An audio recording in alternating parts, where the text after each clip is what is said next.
tous, bienvenue aux alvéoles. Alors aujourd'hui je vous propose de faire des semis. On va partir de la base du coup, du terreau.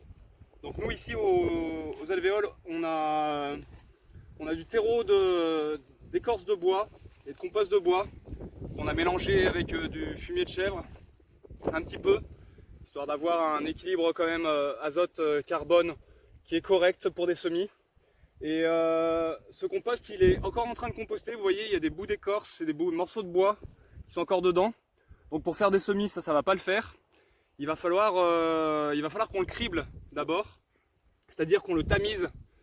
Donc ici là j'ai un tamis construit assez rapidement avec du grillage à poules et une récupération de palettes et des petites vis.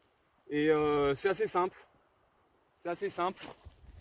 On passe notre petit terreau à travers la grille.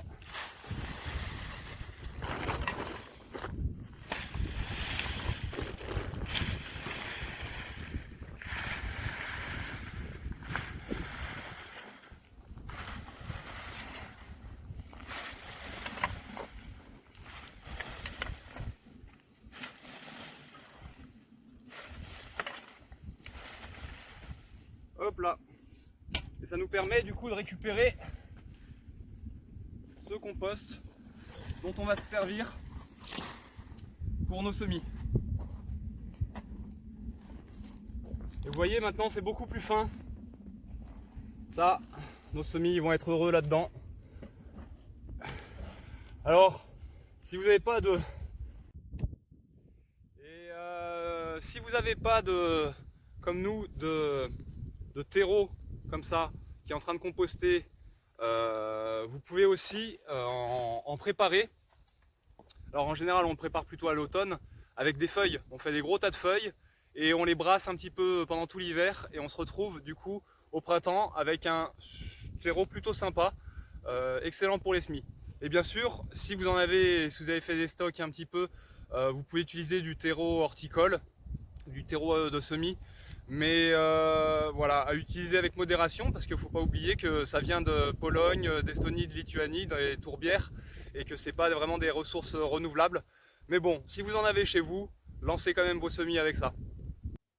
Et coucou, du coup, nous voici dans la serre, au chaud, à l'abri du vent, au soleil. Super pour ce mois de mars. Le terreau qu'on a tamisé tout à l'heure, qui va nous servir du coup à remplir des barquettes comme ceci. Là je compte semer des tomates et du coup ces tomates là on va les semer assez denses dans cette barquette et puis quand elles auront levé on viendra les repiquer dans des mottes individuelles un petit peu plus grosses où elles puissent se développer vraiment. Donc là c'est assez simple, on remplit notre barquette pas complètement. On laisse 1 cm en dessous du bord. On tasse légèrement. On va les mettre ici à tremper pour bien imbiber le terreau. Et puis on va même plomber un petit peu, tasser un petit peu par au-dessus avec un peu d'eau. Hop.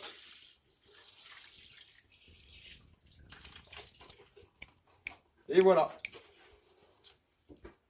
Maintenant, ces petites tomates, alors c'est des tomates, là c'est des tomates Santiam qu'on a récoltées en 2018 dans le jardin forêt sur une de nos parcelles. Donc c'est des semences qui étaient à l'origine prises chez Cocopelli et puis qu'on a multipliées par nous-mêmes.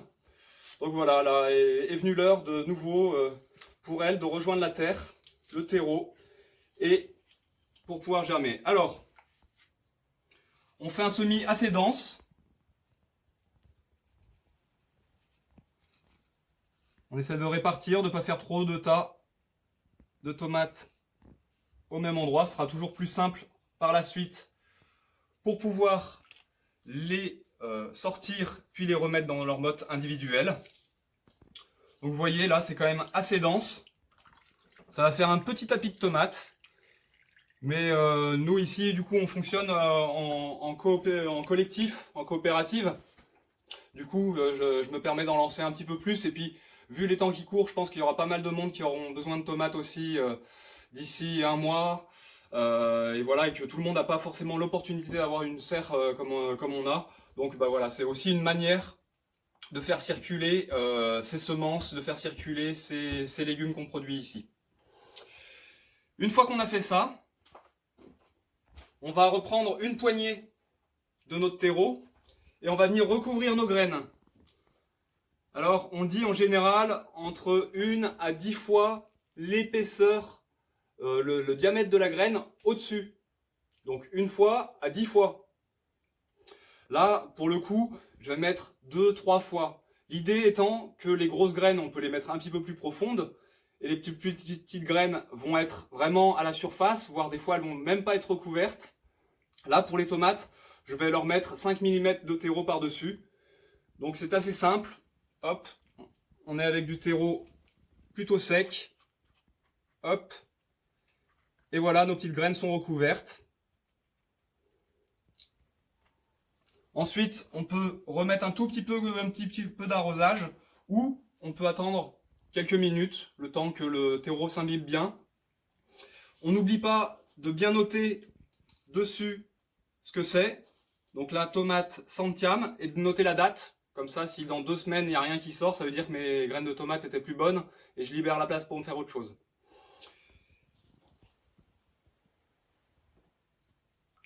Et voilà, c'est prêt. Et on va aller les installer dans une zone de germination. Et voilà notre zone de germination. Du coup, on est toujours dans la serre, au chaud. Et en ce moment, au chaud, on va pouvoir semer des tomates, du basilic, des poivrons, des aubergines, etc., etc. C'est des choses qui ont besoin de chaleur. On va pouvoir faire aussi des courgettes, des concombres, des melons. Mais là, on va pas les mettre dans des petites barquettes. On les mettra dans des mottes, directement des mottes individuelles, pour que d'ici 3 semaines, 1 mois, on puisse aller les planter directement en pleine terre. Et voilà.